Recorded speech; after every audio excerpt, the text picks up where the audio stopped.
श्री स्वामी समर्थ. नमस्कार स्वामी भक्तांनो.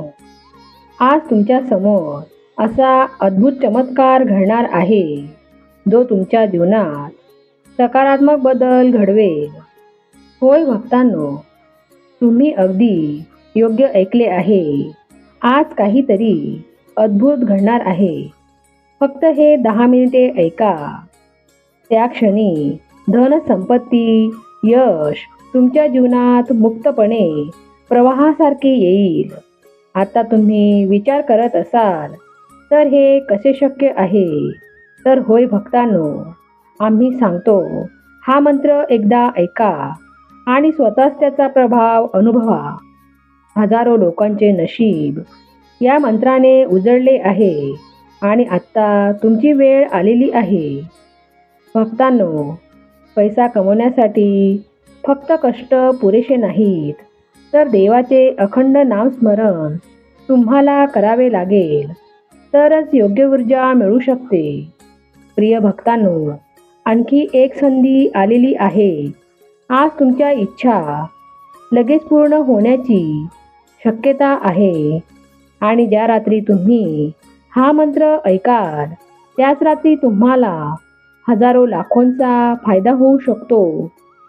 कदाचित तुमचे नशीब चमकेल आणि तुम्ही गरीब व्यक्तीतून खूप श्रीमंत व्यक्ती व्हाल. आज काहीही होऊ शकते. स्वामींचा चमत्कार खूप विचित्र आहे. त्याच्यावर तुमचा विश्वास ठेवा. प्रिय भक्तांनो, तुम्ही स्वामी महाराजांकडे अनेक दिवसापासून, महिन्यापासून धनसंपत्ती मागत आहात, कारण तुमच्याकडे थोडेही धन नाही. तुमची संपूर्ण तिजोरी रिकामी आहे. तुमच्या खिशात पैसे राहावे आणि तुमची तिजोरी नेहमी भरलेली राहावी असे तुम्हाला वाटत असेल, तर तुम्हालाही अचानक धनसंपत्ती मिळेल. ही तुमची आता शेवटची संधी आहे. आत्तापासून तुम्ही स्वामी महाराजांचा हा मंत्र ऐकायला सुरुवात करा. तुम्हाला इतके पैसे मिळतील की तुम्ही धनवान बनून जाल. आज जर तुम्हाला हा मंत्र मिळाला असेल तर समजून घ्या की स्वामी महाराजांनी तुमची निवड केलेली आहे. बरेच वेळा आपण असे बघतो की काही लोक कमी वेळात सुद्धा हजारो लाखो रुपये मिळवतात, परंतु बरेचसे लोक असेही आहेत की जे रात्रंदिवस कष्ट करून सुद्धा हातात पैसा टिकत नाही. यात फक्त एकच फरक आहे की हा मंत्र तुमची ऊर्जा बदलतो, कष्टाला लवकर फळ देतो, तुमच्या सर्व इच्छा पूर्ण करतो. स्वामी भक्त हो, हा मंत्र हलक्यात घेऊ नका, कारण हा मंत्र दत्त अवतारी श्री स्वामी समर्थांचा आहे. जर खऱ्या मनाने श्रद्धा ठेवून तुम्ही हा मंत्र ऐकला तर तुम्ही स्वतःच पाहाल तुमचे भाग्य कसे बदलले आहे. तुमच्या मनातील इच्छा पूर्ण होत आहेत. तुमच्यावरील संकटे दूर होत आहेत. जर तुम्हालाही असे चमत्कारी अनुभव पाहायचे असतील तर तुम्हाला काहीही करायचे नाही.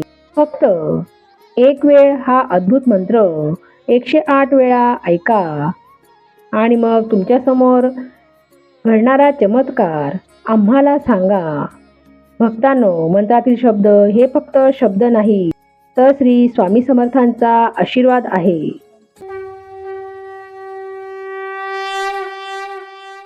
ओम श्री स्वामी समर्थाय दारिद्र्य दुःख नाशाय प्रचुर धन देहि देहि मम.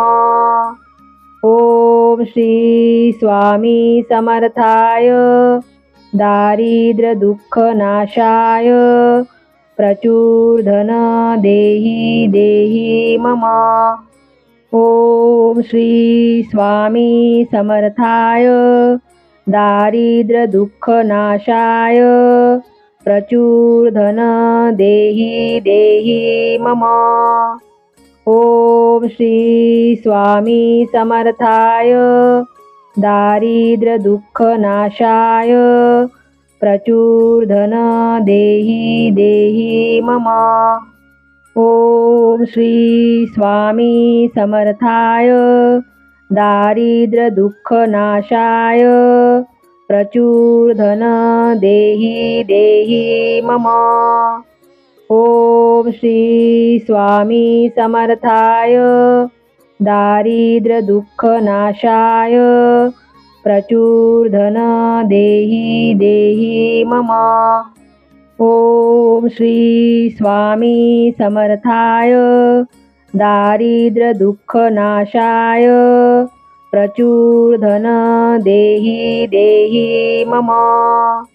ओम श्री स्वामी समर्थाय दारिद्र्यदुःखनाशाय प्रचुरधन देहि देहि मम।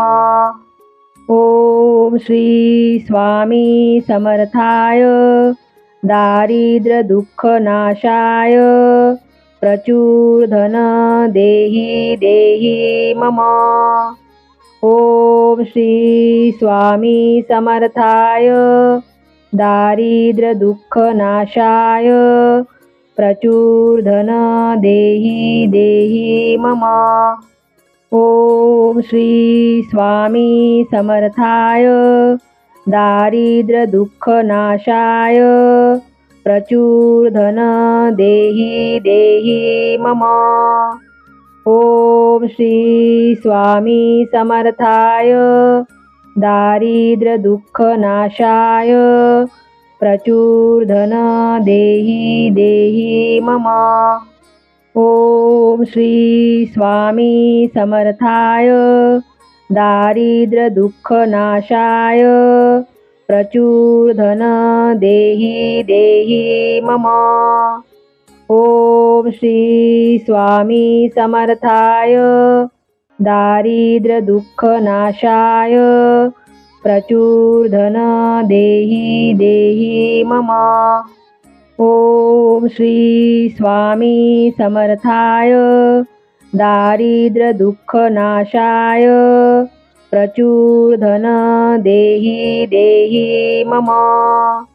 ओम श्री स्वामी समर्थाय दारिद्र्यदुःखनाशाय प्रचुरधन देहि देहि मम। ओम श्री स्वामी समर्थाय दारिद्र्यदुःखनाशाय प्रचुरधन देहि देहि मम। ओम श्री स्वामी समर्थाय दारिद्र्यदुःखनाशाय प्रचुरधन देहि देहि मम।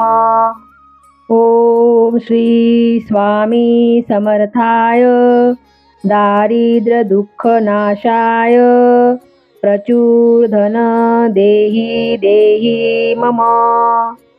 ओम श्री स्वामी समर्थाय दारिद्र्यदुःखनाशाय प्रचुरधन देहि देहि मम। ओम श्री स्वामी समर्थाय दारिद्र्यदुःखनाशाय प्रचुरधन देहि देहि मम। ओम श्री स्वामी समर्थाय दारिद्र्यदुःखनाशाय प्रचुरधन देहि देहि मम। ओम श्री स्वामी समर्थाय दारिद्र्यदुःखनाशाय प्रचुरधन देहि देहि मम। ओम श्री स्वामी समर्थाय दारिद्र्यदुःखनाशाय प्रचुरधन देहि देहि मम। ओम श्री स्वामी समर्थाय दारिद्र्यदुःखनाशाय प्रचुरधन देहि देहि मम। ओम श्री स्वामी समर्थाय दारिद्र्यदुःखनाशाय प्रचुरधन देहि देहि मम। ओम श्री स्वामी समर्थाय दारिद्र्यदुःखनाशाय प्रचुर धन देहि देहि मम। ओम श्री स्वामी समर्थाय दारिद्र्य दुःख नाशाय प्रचुर धन देहि देहि मम। ओम श्री स्वामी समर्थाय दारिद्र्य दुःख नाशाय प्रचुर धन देहि देहि मम। ओम श्री स्वामी समर्थाय दारिद्र्य दुःख नाशाय प्रचुर धन देहि देहि मम। ओम श्री स्वामी समर्थाय दारिद्र्य दुःख नाशाय प्रचुर धन देहि देहि मम। ओम श्री स्वामी समर्थाय दारिद्र्य दुःख नाशाय प्रचुर धन देहि देहि मम। ओम श्री स्वामी समर्थाय दारिद्र्य दुःख नाशाय प्रचुर धन देहि देहि मम।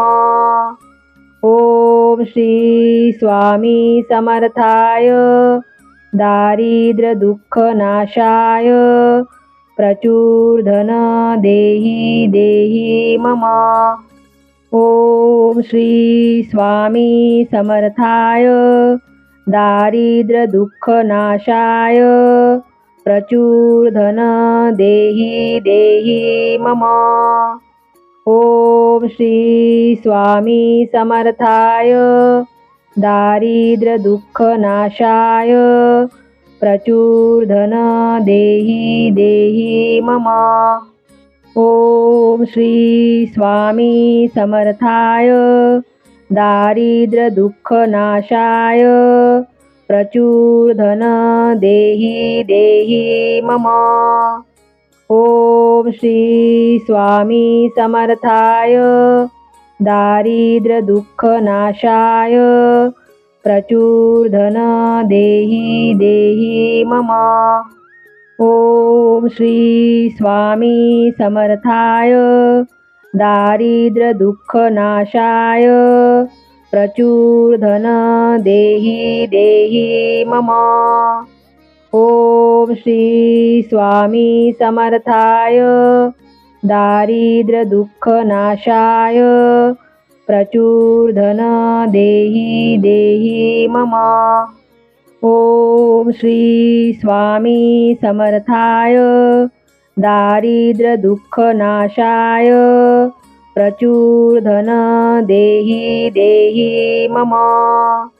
ओम श्री स्वामी समर्थाय दारिद्र्य दुःख नाशाय प्रचुर धन देहि देहि मम। ओम श्री स्वामी समर्थाय दारिद्र्य दुःख नाशाय प्रचुर धन देहि देहि मम। ओम श्री स्वामी समर्थाय दारिद्र्य दुःख नाशाय प्रचुर धन देहि देहि मम। ओम श्री स्वामी समर्थाय दारिद्र्य दुःख नाशाय प्रचुर धन देहि देहि मम। ओम श्री स्वामी समर्थाय दारिद्र्य दुःख नाशाय प्रचुर धन देहि देहि मम। ओम श्री स्वामी समर्थाय दारिद्र्य दुःख नाशाय प्रचुर धन देहि देहि मम। ओम श्री स्वामी समर्थाय दारिद्र्य दुःख नाशाय प्रचुर धन देहि देहि मम। ओम श्री स्वामी समर्थाय दारिद्र्य दुःख नाशाय प्रचुर धन देहि देहि मम। ओम श्री स्वामी समर्थाय दारिद्र्य दुःख नाशाय प्रचुर धन देहि देहि मम। ओम श्री स्वामी समर्थाय दारिद्र्य दुःख नाशाय प्रचुर धन देहि देहि मम। ओम श्री स्वामी समर्थाय दारिद्र्य दुःख नाशाय प्रचुर धन देहि देहि मम। ओम श्री स्वामी समर्थाय दारिद्र्य दुःख नाशाय प्रचुर धन देहि देहि मम। ओम श्री स्वामी समर्थाय दारिद्र्य दुःख नाशाय प्रचुर धन देहि देहि मम। ओम श्री स्वामी समर्थाय दारिद्र्य दुःख नाशाय प्रचुर धन देहि देहि मम। ओम श्री स्वामी समर्थाय दारिद्र्य दुःख नाशाय प्रचुर धन देहि देहि मम। ओम श्री स्वामी समर्थाय दारिद्र्य दुःख नाशाय प्रचुर धन देहि देहि मम। ओम श्री स्वामी समर्थाय दारिद्र्य दुःख नाशाय प्रचुर धन देहि देहि मम। ओम श्री स्वामी समर्थाय दारिद्र्य दुःख नाशाय प्रचुर धन देहि देहि मम। ओम श्री स्वामी समर्थाय दारिद्र्य दुःख नाशाय प्रचुर धन देहि देहि मम। ओम श्री स्वामी समर्थाय दारिद्र्य दुःख नाशाय प्रचुर धन देहि देहि मम। ओम श्री स्वामी समर्थाय दारिद्र्य दुःख नाशाय प्रचुर धन देहि देहि मम। ओम श्री स्वामी समर्थाय दारिद्र्य दुःख नाशाय प्रचुर धन देहि देहि मम। ओम श्री स्वामी समर्थाय दारिद्र्य दुःख नाशाय प्रचुर धन देहि देहि मम। ओम श्री स्वामी समर्थाय दारिद्र्य दुःख नाशाय प्रचुर धन देहि देहि मम। ओम श्री स्वामी समर्थाय दारिद्र्य दुःख नाशाय प्रचुर धन देहि देहि मम। ओम श्री स्वामी समर्थाय दारिद्र्य दुःख नाशाय प्रचुर धन देहि देहि मम। ओम श्री स्वामी समर्थाय दारिद्र्य दुःख नाशाय प्रचुर धन देहि देहि मम। ओम श्री स्वामी समर्थाय दारिद्र्य दुःख नाशाय प्रचुर धन देहि देहि मम।